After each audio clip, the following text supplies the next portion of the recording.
Imagine finding out that like 40% of the people on Earth, which is about 3.4 billion of us, are currently trapped in the exact same crisis. Yeah, that is just a wild number to try and wrap your head around. Right. And it's not some sudden water shortage. It's not a catastrophic energy grid failure either. It's literally the roof over our heads. According to the World Cities Report 2026, that staggering chunk of the global population is caught in a severe housing affordability crisis. It really forces you to completely rethink what a global crisis actually looks like. Because when we visualize 3.4 billion people struggling, we aren't just talking about a localized issue in a few hyper-extensive coastal cities. No, definitely not. Right. This is a structural failure of global proportions. Right. I mean, it is affecting everyone from young professionals trying to buy their first apartment in developed nations, all the way to informal workers navigating overcrowded settlements in emerging economies. And really, the goal of today's deep dive is to figure out the mechanics behind that massive failure.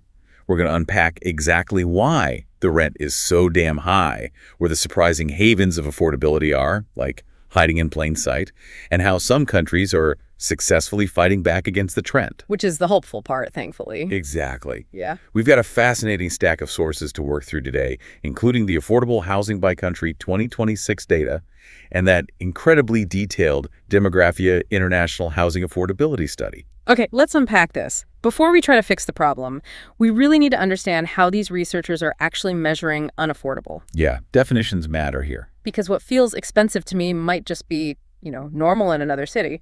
What are the actual measuring sticks here? So the researchers rely on two main metrics to strip away the subjective feelings and just look at the cold, hard math. The first is the price-to-income ratio. Okay, so just comparing house prices to salaries. Essentially, yeah. It is a fundamental macroeconomic measure. You simply take the average house prices in a given area and compare them to the average annual household incomes. And the global trend line is throwing up massive red flags right now. How massive? Well, back in 2010, the global ratio was 9.3. By 2023, it had jumped to 11.2. Oh, wow. So wages are completely decoupling from asset prices. You can get all the raises you want at work, but the house is just sprinting away from you faster than your paycheck can ever grow. That is the grim reality of it, unfortunately. Homes are appreciating at a velocity that median wages are, well, mathematically incapable of catching. Which is terrifying. Yeah. What's the second metric? Now, the second metric, which is the absolute cornerstone of the demography report, is the median multiple.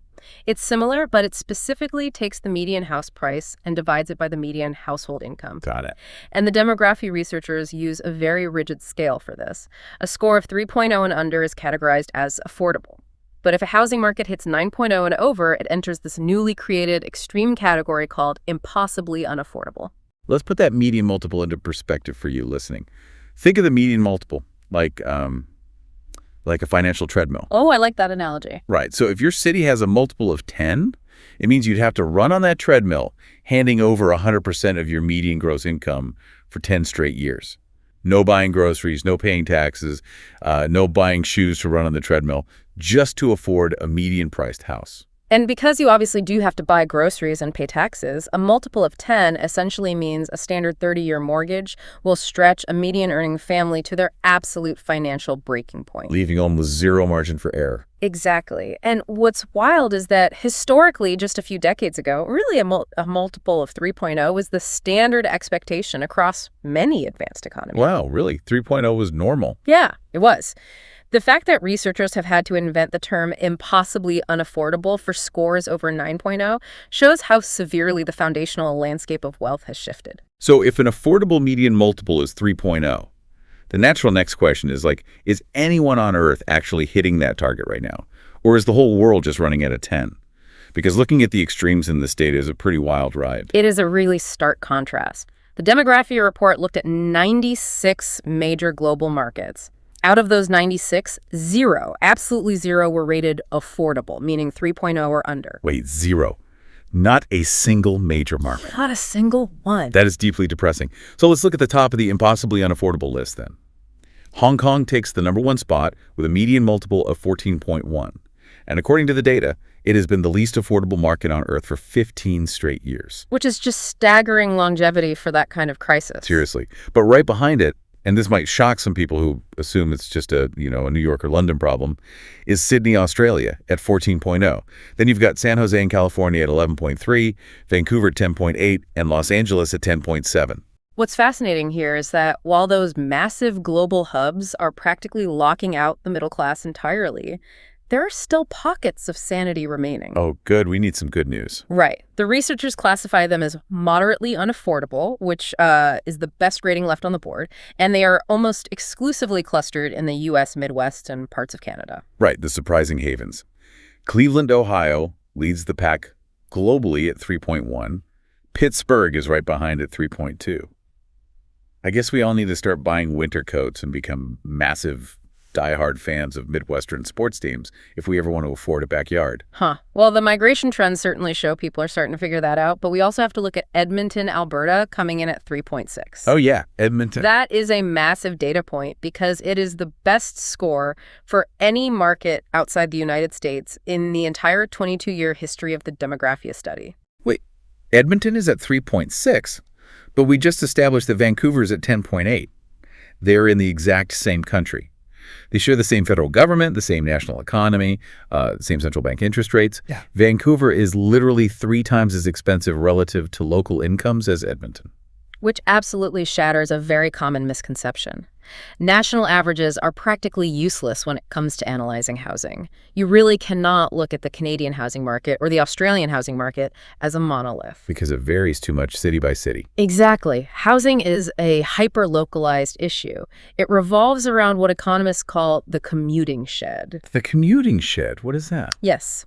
It's the geographic area from which people can practically commute to jobs in a given urban core. You can't work in a hospital in Vancouver and commute from Edmonton, you know? Right, that would be a terrible drive. Exactly. You have to live within that specific shed. So if the developable land within that localized commuting shed is heavily restricted, the prices in that specific area will explode, regardless of how cheap land is 3 provinces away. That brings us to the core of the issue. If Edmonton and Vancouver share the same national economy, what is the actual structural mechanic driving prices up to 10.8 in these specific commuting sheds? I mean, it can't just be everyone wants to live near the beach. No, it's not just demand. It's a massive restriction on supply. And the primary driver, according to the economic analysis in our sources, is a concept called urban containment policies, specifically mechanisms like urban growth boundaries. Wait, hold on. I always thought protecting green spaces and stopping urban sprawl was a universally good thing. We want nature, right? Why are economists pointing at urban growth boundaries as the villain here? Well, the intention behind them is usually very noble, preserving agricultural land, stopping environmental degradation from sprawl, and encouraging vibrant, high-density cities. Planners essentially draw a hard boundary line on a map around a city's outer suburbs. Okay, like a literal ring around the city. Yeah, and they dictate that no new urban development can happen beyond that line. Okay, but what happens when the population inside that line keeps growing? You artificially restrict the supply of developable land while demand surges. And when you do that, you create a massive land scarcity premium. Meaning the land just shoots up in value. Right. The dirt itself becomes astronomically expensive because it's finite by law. A healthy housing market requires a responsive land supply. Usually, when city prices go up, developers can buy cheap land on the fringe, build affordable starter homes, and the added supply brings the average regional price back down. The boundary stops that. Yes. Urban containment severs that safety valve completely. So are these urban boundaries basically acting like a VIP velvet rope outside an exclusive nightclub? Like, by artificially keeping the supply of land restricted, planners are just pumping up the exclusivity and the price of entry for anyone trying to get inside the rope. That is a perfect way to look at it. And just like a nightclub, the tighter you pull that rope, the higher the cover charge gets. But in this case, the cover charge is your down payment. Ouch. When the land price skyrockets because of that artificial boundary, it completely warps the basic mechanics of the real estate market. Because developers are going to change their behavior, right? Make that make sense for me. Why abandon the middle class? If there's a huge demand for affordable starter homes, why wouldn't a developer just build them? We call this the luxury shift. And it's driven purely by the math of penciling out a project. If a developer has to spend $10 million just to buy a tiny restricted plot of land inside the boundary, they mathematically cannot build $50,000, $200,000 starter homes and make a profit. The math just doesn't work. Exactly. The massive debt they took on just to buy the dirt forces them to build $2 million luxury condos just to break even. So the Velvet Rope basically mandates luxury development. It does. And the data from India in the World Cities Report illustrates this tragically. In India's 8 largest cities, the share of affordable housing in new construction plummeted from 52% in 2018 to just 17% in 2025. Wow. From over half the market to less than a fifth in just 7 years. They are entirely chasing the highest earners because the artificial scarcity demands it. Yeah, the developers aren't necessarily malicious here. They're reacting to the warped incentive structure created by the land scarcity. The supply side is just under siege from its own regulations. So new construction is locked behind a velvet rope. And whatever does manage to get built is exclusively luxury. But what about the houses that already exist? We have billions of homes currently standing. Why is that supply also under so much pressure? This raises an important question, and it introduces an incredibly urgent factor that is accelerating the crisis climate-induced stress. Right, the environment itself. Exactly. It's not just local zoning boards squeezing housing anymore. In 2023 alone, the sources note that climate disasters caused $280 billion in housing losses globally. $280 billion in wiped out housing in one single year. How does that localized destruction ripple out and spike rent for someone living safely, 3 towns over? Because of displacement and market shock, much of that $280 billion in damage was completely uninsured. When a severe flood, a massive wildfire, or an extreme weather event wipes out existing housing stock, those displaced people don't just disappear. Right, they have to live somewhere. Yeah, they are instantly forced into the local rental market, or they have to buy homes in safer, already crowded adjacent areas. So you have a sudden massive spike in demand competing for a suddenly shrunken pool of houses. Exactly that. It creates what researchers call climate gentrification. Wealthier buyers, realizing their coastal or forest-adjacent homes are too risky, move to higher, safer ground. They outbid the locals, driving prices up exponentially. And I imagine insurance plays a part here, too. A massive part. Even for the houses that don't burn down, the insurance premiums in those regions skyrocket so aggressively that they act like a massive second mortgage. It forces longtime owners to sell because they can no longer afford the insurance, which just further destabilizes the market. So we have artificially restricted land, developers mathematically forced to build luxury condos, and climate disasters taking out hundreds of billions of dollars of existing homes while supercharging insurance premiums. What does this perfect storm actually do to the average person's wallet? The human toll is just staggering. The data shows that globally 44% of households are spending more than 30% of their income on housing. Let's underline that 30% number. In economics, 30% of your gross income is the traditional hard threshold for a rent burden. If you pass that line, you are officially in financial stress. Yes. And almost half the planet is currently living in a perpetual state of stress. It means that every extra dollar going to an inflated rent or an oversized mortgage is a dollar explicitly not being spent on preventative health care, not being saved for a child's education, not buying better nutrition, and not going into a retirement account. I mean, it literally hollows out the middle class from the inside. It's a systemic drain on generational wealth. So what does this all mean? If governments can see this happening, if they know this crisis is actively hollowing out the financial stability of their populations, why is there so much inertia? Why aren't they treating this like a 5-alarm economic fire? Because for decades, governments have viewed affordable housing primarily as a social safety net issue. They look at it as a charity expense on their balance sheets, something you fund when times are good to help the less fortunate. Okay, but that's changing. Well, the macroeconomic data completely refutes that outdated perspective.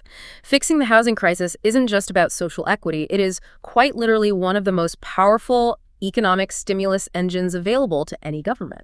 Give me the numbers on that. How powerful of an engine are we talking about here? Let's look at the specific data from South Asia in the reports. The analysis shows that every single dollar invested in housing generates up to $5 in broader economic income. A 5x multiplier. That's an incredible return on investment. It is, and the job creation metrics are even more granular.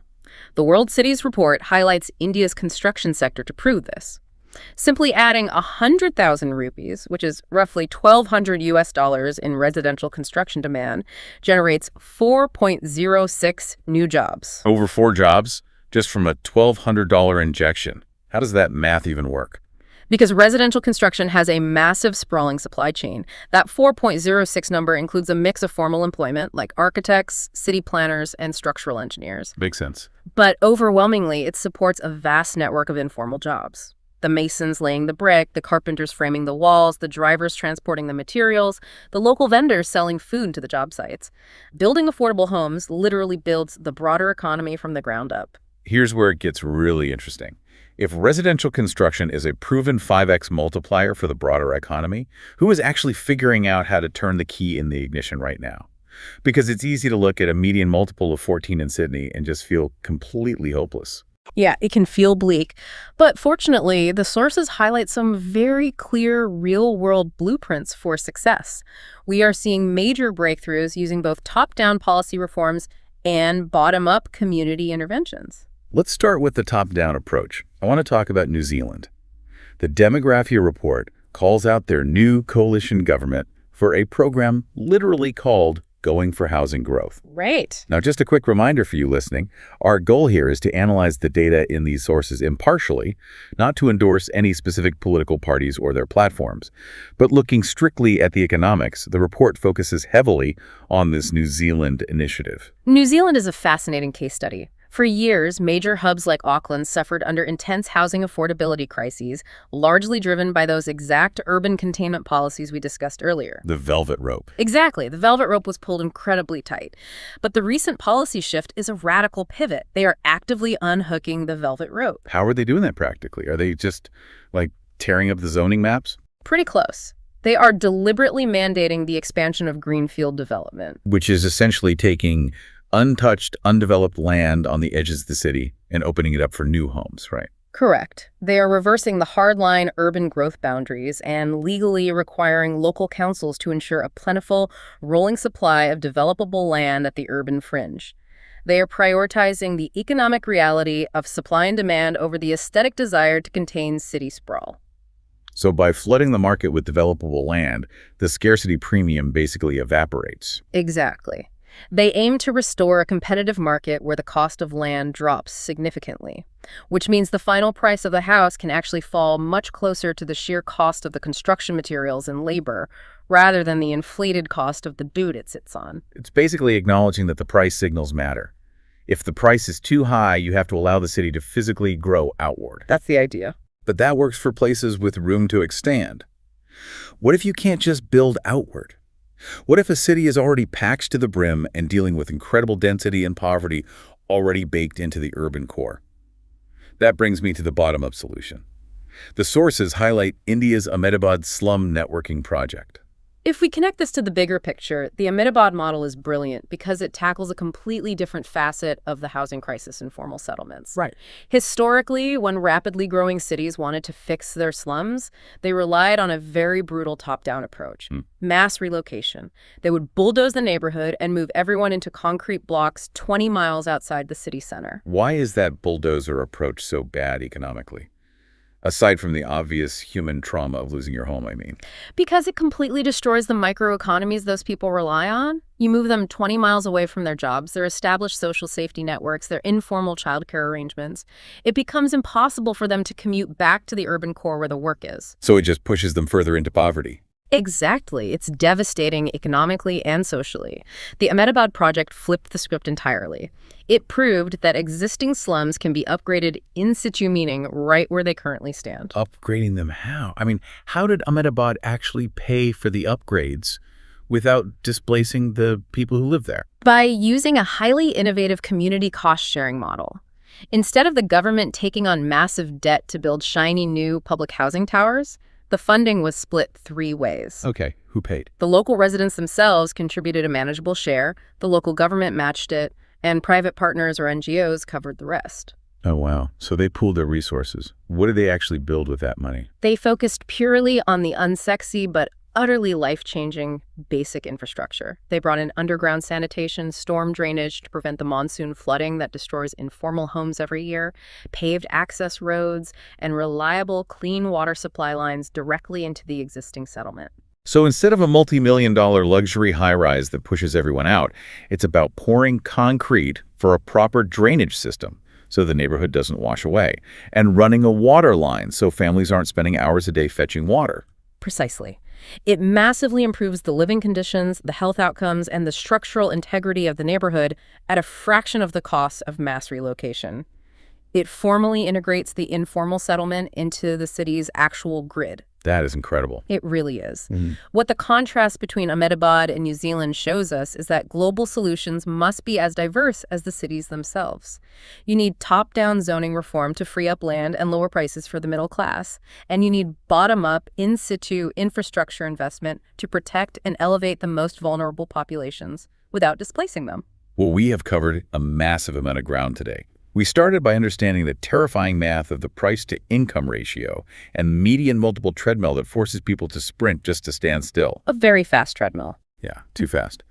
We took a global tour of the extremes, from the impossibly unaffordable heights of Hong Kong and Sydney to the surprisingly accessible havens like Cleveland and Edmonton. We unhooked the velvet rope of urban containment policies to see how artificial land scarcity forces developers to completely abandon the middle class for luxury builds. We looked at the $280 billion toll of climate destruction. And finally, the blueprints for hope. From New Zealand's bold greenfield expansion to Ahmedabad's grassroots, cost-shared infrastructure upgrades. It's a complex, interconnected web for sure, but understanding the underlying mechanics of it is the very first step toward advocating for better policy in your own backyard. Because whether you are currently renting a studio apartment, trying to save for your first family home, or just wondering why your city feels so impossibly expensive to exist in, these global policies dictate how much of your paycheck is actually yours to keep at the end of the month. Housing isn't just a building. It is the absolute foundation of your entire financial life. The policy choices made by local urban planners sitting in committee meetings directly impact your disposable income and your future wealth. Which leaves us with one final, very provocative thought to chew on.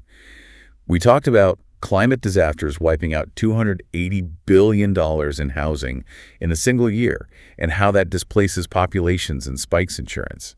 As those extreme events become more frequent, how long will it be until climate resilience becomes the ultimate luxury feature on a real estate listing? Ooh, that's a chilling thought. Right. And how will that completely rewrite our global maps of what is considered affordable versus impossibly unaffordable in the decades to come? Will the safe havens of tomorrow be defined entirely by their elevation and weather patterns rather than their commuting distance to a city center? That is the multi-trillion-dollar question waiting for us in the near future. Definitely something to mull over the next time you look at real estate listings and check the flood zone map. Thank you so much for joining us on this deep dive. We'll catch you next time.